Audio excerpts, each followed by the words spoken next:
Dobrý večer. Vítajte v SOS. Slovensko bude mať onedlho nový hit. Vlastné telenovely. Už sa všetci tešíme na strhujúce príbehy z haciendy pri Rimavskej Sobote či tabakových plantáží pri Galante, v ktorých pravda zvíťazí síce pomaly, ale iste s dobrou sledovanosťou zo strany televíznych divákov. Byť hrdinom telenovely nie je však len snom slovenských hercov. Aj naši ministri si uvedomujú, že v predvolebnej kampani by taká telenovela bodla. O tom bolo aj posledné zasadanie vlády. Ja hrám toho Jose Ignacia Miazgu, čo zdedí cukrovar. Ja hrám mladého právnika, ktorý sa prižení do rodiny mafiána, ale nevie o tom, nie. Dobre, zapíšem si ťa tam, ale to chce hrať Mikloš. Ale ja som predsa lepší. Dobre, ale budeš mať aj milostné scény. A to mi nerobí problém. Ja som si prečítal všetkých 140 dielov a Fred Flintstone tam nevystupuje.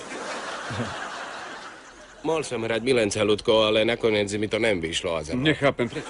Ľudo, ty by si sa na to hodil. Ty si typický playboy. Dzurindovi vraj ponúkli len malú postavu. V 30. časti sa odsťahuje do Filakova a už sa nevráti.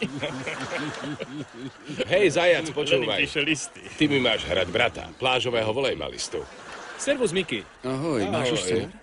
Áno, Ty si to už čítal? áno, tvoja postava je malá rozsahom, ale veľmi dôležitá. Na nej to celé stojí. Ukáž, nemáte náhodou iný scenár. No pozri, síce sa odsťahuješ do Filakova, ale tam potom šťastne žiješ so Zorou Comorovou a stále nám o tom píšeš dlhé listy. Ja ich čítam na kameru, vieš.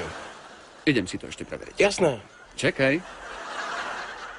Takže do doktora hrám ja. Servus. Ahoj, počúvaj. Prečo práve do Filakova? Zo strategických dôvodov. Ešte sa o tom porozprávame. Počúvaj, ja chcem hrať toho, čo si nakoniec zoberie Martinákovu. Aha. Počuje, to je nejaký ofajč. Chcú sa ma zbaviť už v 30. časti a poslať ma do Filakova. Fúha. Počuje, nevedel by si nejako zariadiť, aby som hral toho strýka z Floridy. Tam by som akože celý čas mohol jazdiť na bicykli. Zdá sa, že táto telenovela bude naozaj trhák. Máme sa na čo tešiť. Pán Vojtek, kedy sú vlastne konkurzy na hlavné postavy? Ja by som to tiež celkom rád skúsil. Nemáte tam v produkcii niekoho známeho, ja neviem, manželku? A prvú alebo druhú? Moju manželku? Jaj. A poznáte ju dobre tú pani?